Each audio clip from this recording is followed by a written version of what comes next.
Jujur waktu pagi tuh perasaannya gugup, takut soalnya Ada sedikit kendala yaitu Ganti karena merasa diri tidak mampu. Indikatornya kemarin itu mereka tetap bermain pada saat kita geladi kotor dan geladi bersih.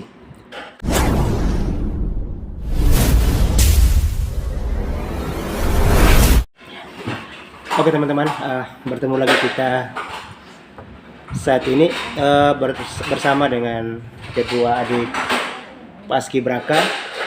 Mungkin sesuai dengan judul thumbnailnya di depan, alasan mengapa kami memilih kedua adik ini sebagai pemegang baki. Sebenarnya ada pesan yang kami mau sampaikan untuk nanti adik-adik bawa pulang ke kabupaten mereka masing-masing. Tapi sebelumnya mungkin Amoy bisa perkenalkan nama. siap. Perkenalkan, nama lengkap saya Amelia Teresia Makawimbang, biasa dipanggil Amoy. Saya dari Kabupaten Belu, asal sekolah SMA Negeri 1 Atambua. Oke. Ara. Perkenalkan, nama saya Syahra, biasa dipanggil Ara, asal Kabupaten Manggarai Barat, asal sekolah SMA Negeri 1 Komodo. SMA Negeri 1 Komodo. Ya. Sebenarnya kalau beberapa teman-teman dari Ara dan Amel ini ada juga yang menurut kami punya potensi untuk memegang baki pagi maupun sore, tapi setelah melihat beberapa proses yang mereka alami, kemudian di tanggal 1, 2, 3 dan tanggal 4 itu ada pemateri dari Ika Lemhanas yang juga banyak materi tentang wawasan kebangsaan. Ada 4 pilar di sana, salah satunya Bhinneka Tunggal Ika. Dari penampilan adik-adik Paskibraka ini, Muslim 6 orang, yang wanitanya wanita 2 dan 2 itu berhijab, salah satunya Ara. Sehingga kami berpikir bahwa kalau kebinekaan itu kita bagi dalam kegiatan menaikkan dan menurunkan merah putih, mungkin itu akan terlihat lebih bineka. Karena itu juga ada hal lain yang menarik teman-teman, kalau teman-teman saksikan dari latar belakang kabupaten. Kalau Amoy dari Kabupaten Belu. Kabupaten Belu itu dia berada di ujung Pulau Timur, sedangkan Ara dari Manggarai Barat. Kalau teman-teman di luar NTT tahu Pulau Komodo, ya dari sana. Jadi kami memberi gambarannya seperti ini. Yang menaikkan bendera adalah perwakilan dari paling ujung Pulau Timur, yaitu Belu. Sedangkan yang menurunkan bendera, yang memegang baki, itu dari kabupaten paling barat, Pulau Flores, atau kita bilang ya NTT.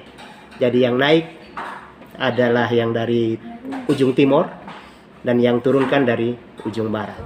Mungkin itu nilai yang mungkin kita mau bagikan juga.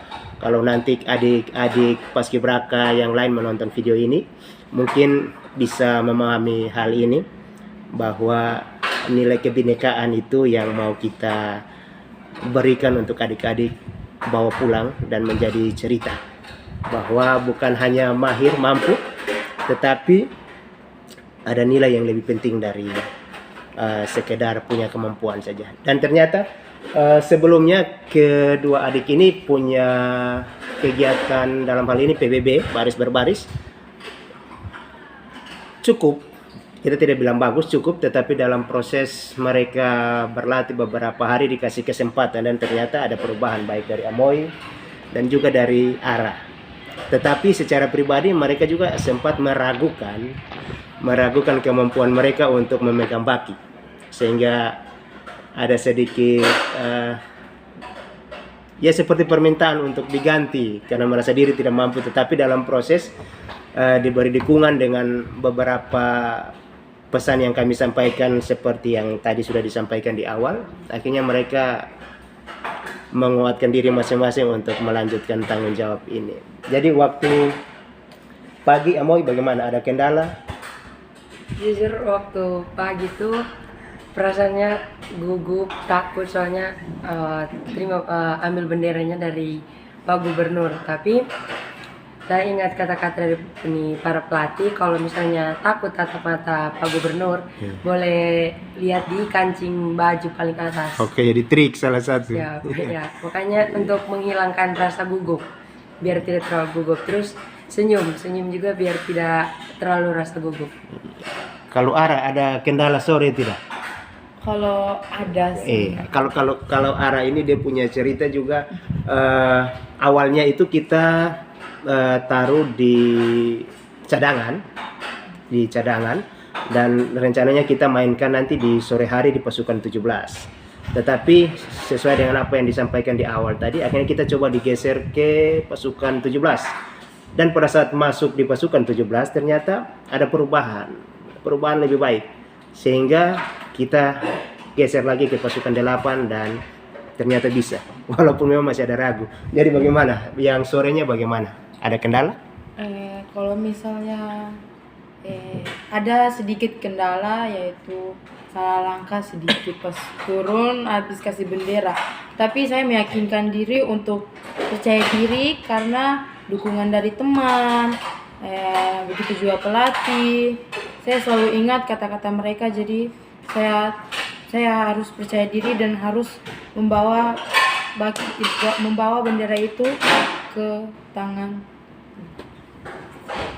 Ya, jadi itu beberapa hal yang disampaikan oleh adik berdua, juga dengan apa yang menjadi pilihan dari kami para pelatih, sehingga puji Tuhan kemarin waktu indikatornya kemarin itu mereka tetap bermain pada saat kita gladi kotor dan gladi bersih. Tapi ternyata proses gladi kotor dan gladi bersih semua berjalan lancar sampai selesai, tidak ada kendala, tidak ada masalah. Sehingga putusannya di sore hari tanggal 15 itu mereka berdua tetap main untuk pagi Amoy dan sore Ara. Dan seperti di video-video sebelumnya itu teman-teman bisa lihat waktu menaikkan bendera pagi tidak ada kendala, lancar, dan sore juga tidak ada kendala dan lancar. Ya, semoga informasi ini untuk adik-adik paskibraka yang lain bisa memahami, dan juga untuk semua teman-teman terima kasih untuk dukungan doanya, sehingga kegiatan paskibraka selama 21 hari kita berkumpul di Desa Bahagia dengan semua materi dan apa yang bisa diberikan oleh pelatih, pamong, dan panitia, itu juga menjadi bekal untuk adik-adik nanti kembali ke daerah masing-masing, ke kabupaten masing-masing, menerapkan bukan hanya sekedar baris berbaris, tapi nilai-nilai yang sudah didapat baik lewat diklat selama 4 hari dari Lemhanas, tapi juga apa yang bisa dibagikan dari para pelatih untuk kemudian diaplikasikan dalam hidup hari-hari dengan teman, lingkungan, dan oke teman-teman, terima kasih banyak untuk cerita hari ini sudah disimak. Sampai bertemu lagi di konten berikutnya. Bye.